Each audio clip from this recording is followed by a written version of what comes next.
Would you read my letter if I had it said? If I wrote you a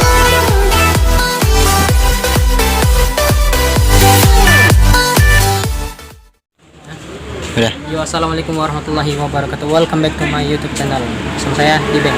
Kali ini saya udah berada di desa Sade. Dusun bukan desa. Dusun Sade. Nah, ini juga saya cari-cari di internet ini, Pak. Iya. Sampai sini dah, alhamdulillah. Jadi saya bersama-sama Bapak saya. Ama Andre. Ama Andre. Ama Ama emang ini. Iya, Ama itu yang maksudnya ayah atau bapak. Kalau Andre itu nama anak pertama.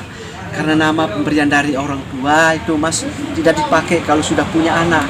Harus ngambil anak pertama, cuma ditambah dengan ama yang maksudnya ayah atau bapak.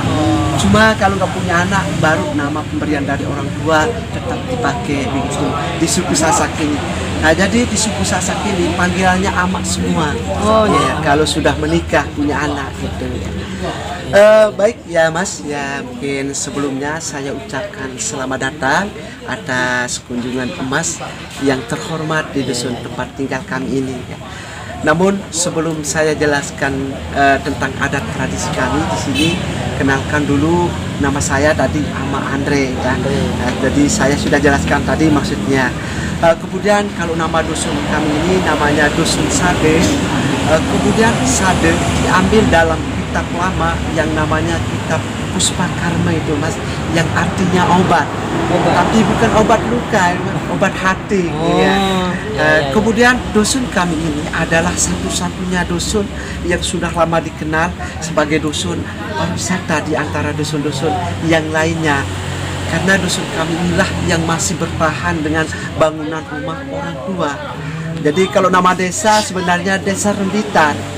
Ya, tapi kalau desa itu luas karena ada puluhan kampung atau dusun dulu baru dinamakan satu desa. Tapi Sadelah yang masih bertahan dengan bangunan rumah, sedangkan yang 20 dusun atau kampung tadi sudah modern rumahnya semua. Jadi kalau banyak rumah kami di sini kurang lebih dari 150 rumah dengan jumlah jiwa kurang lebih dari 700 jiwa penghuninya. Namun yang 700 jiwa itu tadi boleh dikatakan kami di sini masih satu rukun keluarga, karena menikahnya kami di sini masih saling ambil, yaitu ngambil dalam sekitar kampung kami ini saja. Bukannya ada pantangan atau larangan dari orang tua, misalnya ngambil gadis di luar atau diambil sama orang luar, sama sekali nggak ada. Cuma maunya supaya tali persaudaraan, tali kerabatan kami itu tetap nyambung, tidak terputus, maka menikahnya masih kebanyakan ngambil misal sepupu di sini. Kemudian kalau adat atau cara pernikahan kami di sini Mas, kalau mau ngambil anak gadis nggak boleh minta sama orang tua. Apalagi sama orang tua si gadis, malahan marah, malahan ambil parang atau kayu kalau minta sama orang tuanya. Karena anggapan orang tua si gadis kalau diminta merasa dirinya tidak dihormati, merasa dirinya tidak dihargai, bahkan dianggap tidak mengerti tentang adat. Itu sebabnya orang tua si gadis marah. Nah, jadi cara kami begini, pacaran dulu sama si ceweknya, yaitu datang bertamu ke rumahnya pada malam hari. Kemudian setelah lama pacaran, baru setelah suka sama suka atau cinta sama cinta, baru janjian sama si gadisnya. Kemudian alasan si cewek ke orang tua pas sudah janjian sama pacarnya supaya dikasih keluar rumah sama orang tuanya, alasannya mau ke masjid, ke toilet atau ke rumah teman. Nah, baru dikasih keluar sama orang tuanya karena alasan-alasan itu. Jadi pas keluarnya langsung diculik atau dibawa kabur anak gadisnya, kemudian dilarikan lalu disembunyikan di mana tempat yang dianggap aman. Misalkan di rumah ini ngambilnya ya, di rumah itu misalnya ngambilnya dibawa keluar dulu lalu disembunyikan di rumah teman atau rumah kerabat di luar. Tapi memang batasnya disembunyikan 1 malam saja. Kenapa dibilang 1 malam itu Mas? Karena orang tua si gadis misalnya tahu anak gadisnya, kemudian nyari, tapi dapat anak gadisnya sudah nggak boleh diambil lagi. Cuma kalau malamnya diambil atau diculik sama pacarnya, ketemu sama orang tuanya, boleh orang tuanya ngambil. Tapi kalau ketemunya malam lain, adat sudah tidak memperbolehkan. Nah, itu sebabnya orang tua si gadis di sini suka nggak suka, rela nggak rela, harus rela. Biarpun masih kecil atau masih sekolah, kalau sudah diculik harus rela orang tuanya, karena memang adat atau cara pernikahan kami di sini, gitu ya, cara pernikahan kami. Kemudian setelah diambil malamnya, pagi-pagi langsung diutus 2 utusan dengan pakaian adat. Jadi maaf, nggak boleh pakai celana ya, biarpun pakai celana panjang nggak boleh, harus pakai sarung. Itu adalah pakaian adat Sasak kami di sini, dengan pakai campur juga, ada kerisnya juga. Datang ke orang tua si gadis, kasih tahu kalau tadi malam anak gadisnya itu dilarikan sama pacarnya. Kemudian setelah utusan datang 3 kali berturut-turut tiap pagi, boleh dikatakan 3 hari. Nah, jadi namanya datangnya pertama rebak pucuk, kemudian datang kedua namanya nyelabat, kemudian datangnya yang ketiga mesejati. Nah, setelah ketiga kalinya baru diperbolehkan atau melaksanakan perkawinan. Kemudian kalau waktu melaksanakan perkawinan juga di sini Mas, kalau ngambil dalam kampung tidak boleh diwali sama orang tuanya, tapi diwali sama bapak kiainya. Nah, cuma beda kalau diambil sama orang luar boleh diwali sama orang tuanya, tapi kalau ngambil misal sepupu atau ngambil dalam kampung sini harus diwali sama bapak kiainya. Nah, karena adat pula yang tidak memperbolehkan antara pihak laki-laki dan pihak perempuan ketemu dulu. Nanti kalau proses-proses adatnya selesai, baru antara pihak laki-laki dan pihak perempuan boleh ketemu.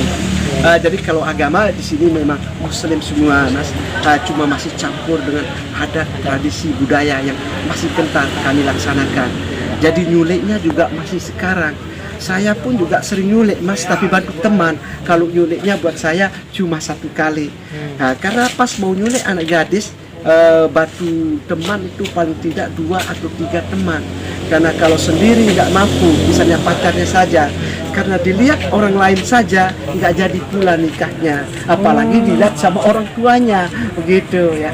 Itu adalah adat tradisi cara pernikahan kami di sini ya. Ya barangkali ini Mas, kalau tempat duduk ini ya, supaya Mas tahu juga ini adalah balai pertemuan kami di sini. Jadi boleh dikatakan sebagai balai desanya ini ya. Oh, di sini yang ini namanya Brugak Sekenam ini Mas ya. Brugak Sekenam. Yang Brugak itu nama bangunannya, sedangkan yang Sekenamnya itu karena mempunyai tiang ada 6. Ya, misalnya kalau punya tiang 4 namanya Brugak Sekeempat. Ya, tergantung dari banyak tiangnya. Kemudian di samping balai pertemuan kami ini itu rumah ketua adat atau ketua kampung kami yang di sana itu ya. Rumah ketua kampungnya di sini yang lebih dikenal dengan nama Jeruk Liang atau Kados kalau pemimpin dalam kampung atau jeruk liangnya. Sedangkan kalau jeruk liangnya itu Mas tidak secara memilih, tapi turun temurun. Misalnya bapak bisa diganti sama anak, tapi kalau anaknya perempuan semua bisa diganti sama saudara atau misan gitu ya. Kemudian itu rumah jeruk liangnya juga bangunan lama yang nama rumahnya Bali Tani. Yang Bali itu nama bangunan, kalau Tani nama pekerjaan. Karena kami di sini memang 100% petani semua, cuma panennya hanya mengharapkan turun air hujan saja di sini. Karena memang air dari bawah, irigasi air dari bawah sama sekali nggak ada ini. Nggak ada ya, Pak, ya? Iya, memang sulit. Bahkan belasan sumur digali, kalau sudah musim panas kering. Cuma bantu ibu di sini ada sumur bor yang kedalaman 40 meter. Itu pun ibunya masih kurang airnya. Kadang-kadang ibu masih di sini ada yang bertengkar karena kekurangan air. Jadi untuk menambah ekonomi selain bertani, di sini bapak mengembala sapi, kerbau atau kambing, juga buruh bangunan rumah orang. Sedangkan kalau ibu atau yang gadis menenun Nah, itu sebabnya anak gadis di sini Mas, pantangannya pada orang tua dilarang nikah dulu sebelum bisa menenun. Nah, itu sebabnya dari umur 10 tahun sudah belajar menenun dengan iris-iris daun kelapa dulu buat belajarnya. Pas umur 10 tahun bisa juga iris-iris kedebong pisang yang sudah kering buat belajarnya yang ditempel di pagar rumah. Ya barangkali untuk lebih jelasnya Mas bisa kita langsung lihat lagi ke atas ya.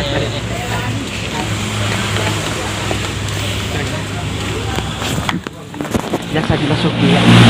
Oke.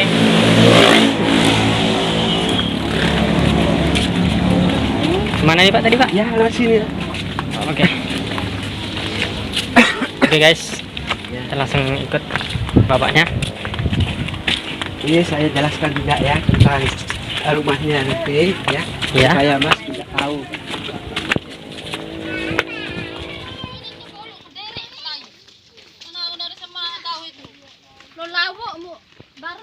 Lihat dulu betul rumah adat kami ini sebagai percontohan dari rumah-rumah yang lain. Iya. Karena dari yang 150 rumah bentuk rumah kami sama semua. Iya. Yang rata-rata depannya rendah atau pendek begini. Iya. Jadi sengaja orang tua kami dulu bikin depannya rendah rumah kami ya, depannya supaya masuknya sudah merunduk biar nggak bilang apa-apa, sudah cukup hanya dengan merunduk saja Oh, iya, masuknya. Nah, jadi dengan merunduk masuknya sudah merasa dihormati. Oh gitu. iya. Boleh masuk nih Pak? Kemudian ini lantai rumah kami ini dari tanah liat sama kulit padi yang Kulit padi? dicampur dengan air. Jadi sama sekali nggak ada semennya.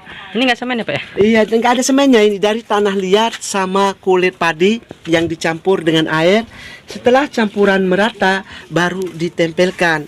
Setelah itu digosok pakai batu yang permukaannya halus, luar batunya. Kemudian untuk menghilangkan debu, karena Iya. kalau tanah itu Mas banyak debunya kalau sudah kering. Jadi ibu di sini untuk menghilangkan debunya itu baru ngepelnya pakai kotoran sapi atau kotoran kerbau. Keturunan sapi ya Pak ya? Nah, jadi cara atau prosesnya ibu di sini ngepelnya pakai tai sapi itu diambil dulu tai sapinya yang yang baru keluar, Iya. yang masih basah, ditambah air lagi supaya lebih encer, dan setelah encer baru diepel pakai tangan, dan airnya itu yang meresap menyerap debu-debunya, sedangkan sari-sarinya itu yang nempel menutupi bagian pecah-pecahnya. Nah, jadi kalau sudah dipel pakai kotor sapi, maka pondasi rumah kami lebih bagus, lebih baru, dan kelihatannya lebih kuat lagi. Iya, Pak, iya, Nah, Pak. jadi ngepelnya sekali seminggu atau 2 kali seminggu. Dan kalau sudah dipel memang bau masih basah ini Mas. Iya. Tapi kalau sudah kering sama sekali nggak ada baunya. Nggak ada baunya ya Pak ya? Iya. Kemudian kalau di dalam itu cuma ada 2 kamar di dalam. Satu kamar tempat melahirkan dan satu kamar lagi tempat tidur anak gadis di dalam. Namun tempat tidur anak gadisnya juga campur sama tempat memasak. Nah, jadi tempat tidur anak gadisnya juga bareng sama dapur ya. Iya, iya. Kemudian kalau tempat tidur ibu bapak sama anak di luar sini. Ya, di luar sini. Iya, Pak. Sedangkan kalau anak laki-lakinya tidurnya di sebelah sini. Iya. Tapi kalau ada tamu juga kami terima di luar sini. Ya barangkali kalau mau langsung lihat ke dalam itu Mas nggak apa-apa, cuma maaf sandalnya dibuka dulu. Ya nggak apa-apa ya, silakan. Ya. Bisa dihidupin nggak Pak? Ya, bisa. Lampunya. Ya, ada lampunya ini. Nah, Nggak terlalu terang. bisa langsung kalau di dalam nggak ada lampunya. Takut nggak ke video nih Pak? Ya, silakan. Gelap. Jadi ini adalah tempat melahirnya ya. Jadi ini ruangan melahirnya Ya. yang namanya dalam Bali dalam. Tempat melahirnya. Sedangkan kalau yang ruangan yang ini tempat tidur anak gadisnya namanya dalam Bali. Dalam balai. Ya, jadi tiap rumah di sini punya sendiri-sendiri ruangan melahirnya. Karena kami di sini kalau melahir ibunya nggak langsung dibawa ke dokter, tapi pakai dukun beranak atau bidan. Karena kebanyakan ibu di sini kalau ada ibu yang melahir langsung dibawa ke dokter, perasaan orang tuanya biar nggak parah, perasaannya parah apabila langsung dibawa ke dokter atau ke rumah sakit. Iya Pak. Nanti kalau sudah diproses atau ditangani sama dukun beranaknya, baru hatinya tenang biarpun dibawa ke dokter. Kemudian ini Mas ya, kalau atap rumah kami ini dari alang-alang, bukan jerami ya. ini alang-alangnya dapatnya banyaknya di gunung. Iya. Kemudian cara Bapak di sini ngambilnya disabit dulu. Setelah habis semua disabit baru dijemur. Iya, Pak. Setelah kering semuanya di tempatnya baru dibawa untuk dianyam. Iya. Kemudian ini kekuatan dari atap rumah kami, kalau bagian depan bisa tahan 7 tahun 8 tahun bagian depannya. Cuma beda kalau bagian sampingnya bisa tahan 14 tahun atau 15 tahun. Karena kalau bagian sampingnya lebih miring dan pas hujan langsung ngalir. Jadi tergantung dari tebal sama miring dari kekuatan Iya, atap rumah kami ya. Bisa jadi 2 kali dulu diganti bagian depan, bagian sampingnya secara bersamaan ya gitu ya. Nih Nah, sini Pak.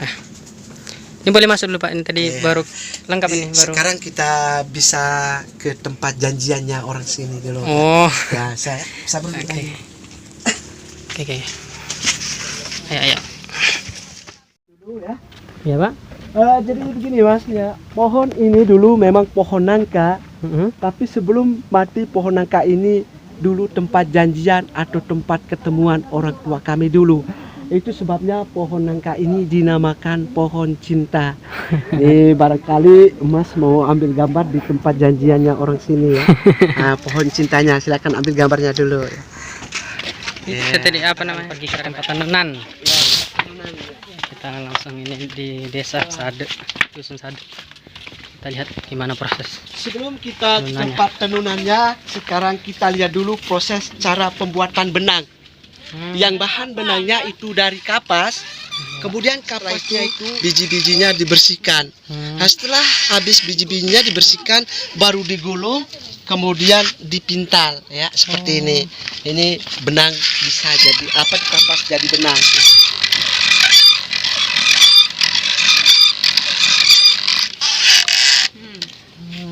Diputus ini mah. Nyambung sendiri tuh Mas ya, tanpa diikat, pas ditempel di kapasnya langsung nyambung. Ya. Itu ya Pak. Ini kurang Masih tradisional banget. Gelang-gelang. Juga 10 ini gelang kapas. ya, silahkan ambil gambar dulu nanti ini. Dek, ini mau nenun dulu bisa diambil gambar. Masih tradisional ya Pak.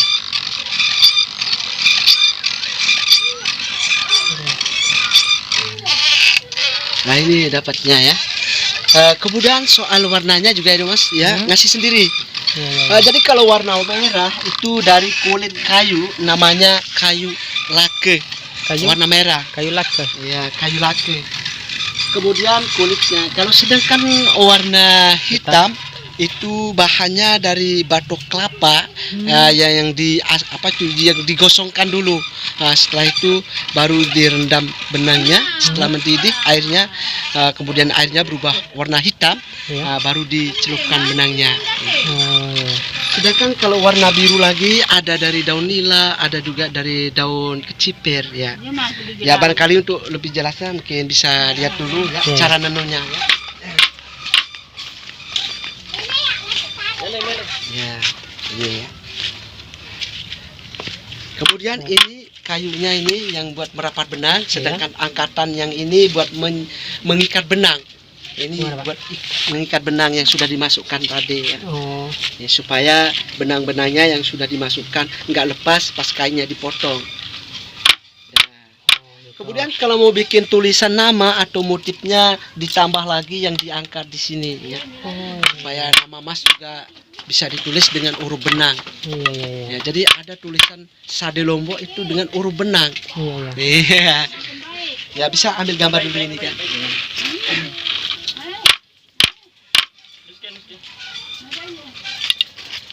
Ini kalau satu kayak gini berapa lama? 1 minggu. 1 minggu selesai. Ya, bisa nanya-nanya juga di ya juga yang paling tertua di kampungnya. Jadi nama masjidnya itu tulisannya Masjid Nur Sahada, yang artinya cahaya sahada. Ya.